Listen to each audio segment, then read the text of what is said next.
ناظرین السلام علیکم ورحمۃ اللہ وبرکاتہ۔ میں ہوں آپ کا میزبان انصار عزیز ندوی اور آپ میرے ساتھ فکر و خبر کا خصوصی پروگرام صدا ہیرا دیکھ رہے ہیں۔ ناظرین الحمدللہ یہ صدا ہیرا کی 43ویں قسط ہے۔ گزشتہ ہفتے آپ حضرات نے سیدنا حضرت بلال رضی اللہ عنہ کی زندگی کی کچھ یادگار لمحات اور دل کو محسوس کر رکھنے والے واقعات سنا تھا۔ اب آئیے آگے بڑھتے ہیں۔ ناظرین، ابتدائی اسلام میں ظلم و ستم کی چکی میں پسنے والے صحابہ کرام میں ایک پورے خاندان کا جو نام آتا ہے وہ ہے آل یاسر کا، یعنی عمار بن یاسر، ان کے والد یاسر اور ان کی والدہ سمیہ رضی اللہ تعالی عنہم اجمعین۔ اس پورے خاندان کو اتنی دردناک، خوف و دہشتناک تکالیف دی گئیں کہ جس کو سن کر سماعت سن پڑ جاتی ہے تو زبانیں گنگ ہو جاتی ہیں، اور تاریخ نے ایسا منظر دیکھا کہ پل بھر کے لیے وہ بھی حیران و پریشان تھا کہ آخر کیا ہو رہا ہے یہاں پر، اس دھرتی پر۔ دراصل حضرت عمار کا تعلق یمن سے تھا، ان کے والد یاسر مکہ تشریف لائے تھے، تو اس بیچ ابو حذیفہ مخزومی نے اپنی کنیز سمیہ سے حضرت یاسر کی شادی کروا دی تھی، اور ان کے بطن سے حضرت عمار پیدا ہوئے تھے۔ یہ پورا خاندان جب اسلام لایا تو ان سے پہلے صرف 3 لوگ اسلام لائے تھے جب یہ لوگ اسلام لا رہے تھے۔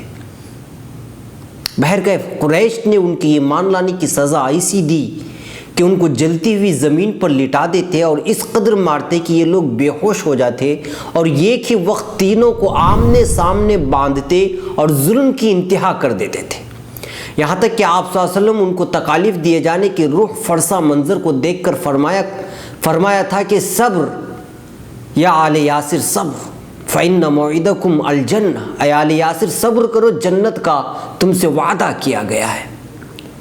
پھر ایک دن ایسا آیا کہ ابو جہل نے اسلام لانے کی جرم میں حضرت سمیہ کو برچھی ماری اور اسلام کی پہلے خاتون شہید کہلائی حضرت سمیہ۔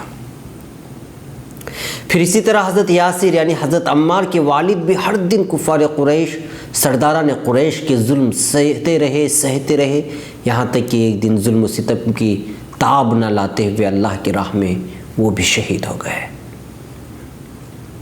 ناظرین، اگر صحابہ اکرام کو تکلیف دینے میں، ان کو ذہنی و جسمانی تکالیف دینے میں کوئی حدوں کو پار کر گیا تو اس میں سر فہرست ابو جہل کا نام ملے گا۔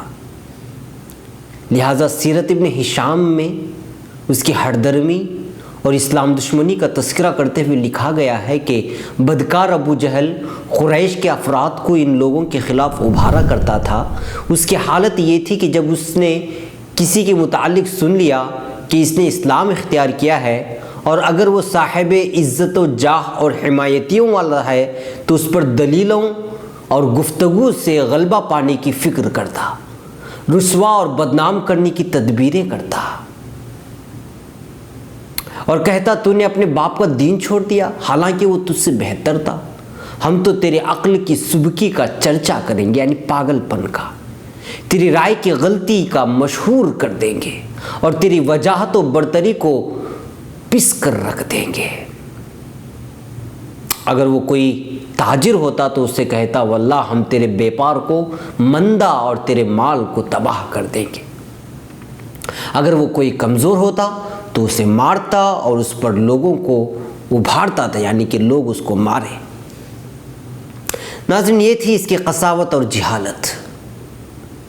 ناظرین، ظلم و ستم کی حد اور انتہا کو بیان کرتے ہوئے سیرت ابن ہشام میں ابن اسحاق کے حوالے سے عبداللہ ابن عباس کا بیان نقل کیا ہے کہ سعید ابن جبیر نے عبداللہ ابن عباس سے پوچھا کیا مشرکین اصحاب رسول اللہ صلی اللہ علیہ وسلم کو تکلیفیں پہنچانے میں اس حد تک پہنچ گئے تھے کہ اس کے سبب سے وہ اپنا دین ترک کرنے میں معذور سمجھے جا سکتے تھے؟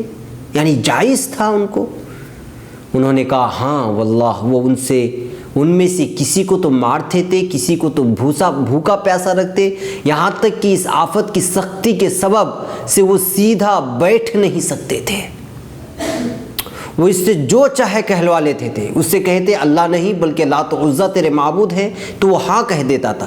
یہاں تک نوبت پہنچ گئی تھی کہ ان کے پاس سے اگر کوئی گوبر کا کیڑا رینگتا ہوا گزرتا تو اس سے کہتے کہ یہ تیرا معبود تو یہ گیبر کا کیڑا ہے اور اللہ تیرا معبود نہیں۔ وہ ان کی ان تکلیفوں سے چھوٹنے کے لیے جن میں وہ حد سے زیادہ بڑھ گئے تھے ہاں کہہ دیا کرتے تھے۔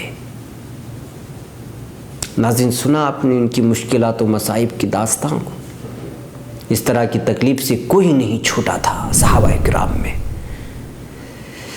دیکھیے ہمارے استاد محترم مولانا سلمان حسینی ندوی دامت برکاتہم نے اپنی تصنیف خطبات سیرت میں کیا لکھتے ہیں کہ ایک طرف یہ مشق ستم تھی اور دوسری طرف محبت خدا اور رسول کے دیوانے ہر قربانی کے لیے تیار اور فداکاری و جانثاری کے لیے ہم وقت مستعد تھے۔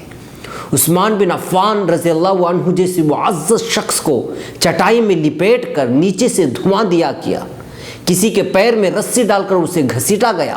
خوفناک و دہشتناک مناظر کا ایک سلسلہ تھا جن کو دیکھ کر اچھے اچھے بہادروں کے رونگٹے کھڑے ہو جاتے اور زبانیں گنگ ہو جاتی تھی۔ ناظرین، دیکھا آپ نے ظلم کی نوعیتوں کو؟ ظلم کی یہ کہانی ابھی ختم نہیں ہوئی ہے، کئی صحابہ کا تذکرہ ابھی باقی ہے۔ آپ فکر و خبر کے ساتھ جڑے رہیں، انشاءاللہ اگلے ہفتے اسی کڑی کے ساتھ دوسری اور کڑی کو جوڑا جائے گا۔ فی الحال اپنے میزبان کو اجازت دیں۔ السلام علیکم ورحمۃ اللہ وبرکاتہ۔